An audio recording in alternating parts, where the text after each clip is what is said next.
Did you know कि constitution में originally सिर्फ 8 ही शेड्यूल्स थे और अब वो 12 हो गए हैं। Hello everyone, welcome to law school. I am Srishti Shukla और आज हम लोग डिस्कस करेंगे important parts and schedules of Indian constitution.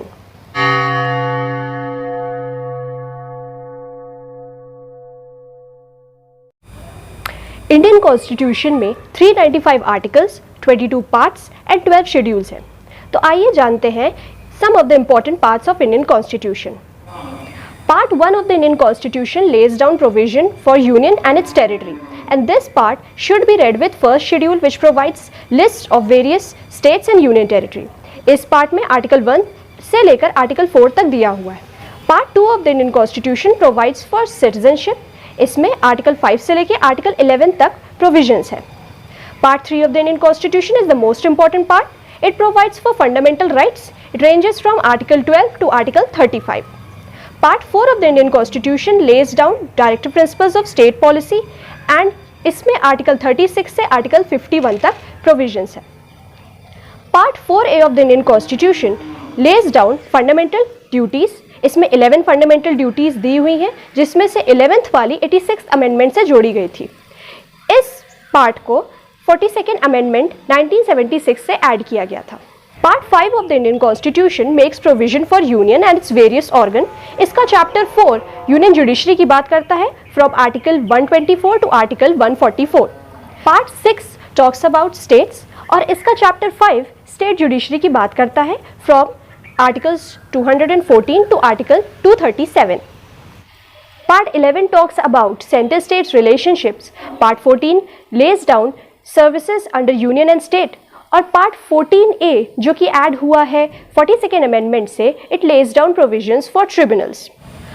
Part 15 election process के बारे में बात करता है। Part 17 it talks about official language. Part 18 talks about various kinds of emergencies and part 20 amendment procedure के बारे में बात करता है, जिसमें है article 368। Now let's have a look at various schedules of the Indian constitution. At the time of its adoption Indian constitution में बस 8 शेड्यूल हुआ करते थे। 9, 10, 11 एंड 12 शेड्यूल वेरियस अमेंडमेंट से ऐड हुए हैं। तो चलिए देखते हैं कि कौन कौन से शेड्यूल्स इंपॉर्टेंट हैं। First schedule lays down a list of various states and union territory. India में as of 2021 28 states and 8 union territories हैं। न्यूली एडेड यूनियन टेरिटरी है Jammu and Kashmir and Ladakh. Second schedule lays down the provisions for salary and emoluments.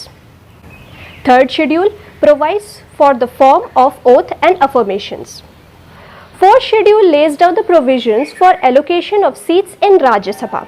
Fifth schedule provides for the administration and control of scheduled tribes and scheduled areas. Sixth schedule also provides for the administration and control of tribal areas of Northeast. Seventh schedule lays down the provisions for distribution of legislative power between the center and state. और इसी schedule में 3 lists are given. पहली list है union list, जिसपे सिर्फ union यानी centre ही laws बना सकती है। Second list is the state list, जिसमें स्टेट के सब्जेक्ट्स दिए हुए, जिसमें स्टेट लॉ बना सकता है। And concurrent list third list है, जिसमें दोनों सेंटर और स्टेट लॉज बना सकते हैं।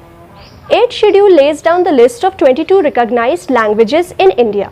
9th schedule जो कि फर्स्ट अमेंडमेंट 1951 से ऐड हुआ है, it talks about validation of certain acts and regulations और इसी के साथ आर्टिकल 31B भी ऐड हुआ है। 10th schedule जो कि 56th अमेंडमेंट से आया है, it talks about anti-defection law। 11th और 12th schedule को 1992 के अमेंडमेंट से ऐड किया गया था। 11th schedule makes provisions for panchayat and 12th schedule makes provisions for municipalities. 11th schedule के साथ साथ पार्ट 9 जोड़ा गया था कॉन्स्टिट्यूशन में और 12th schedule के साथ पार्ट 9A म्यूनिसिपैलिटीज से रिलेटेड जोड़ा गया था। So these were the important parts and schedules of Indian Constitution. Thank you for watching and I will see you in next class.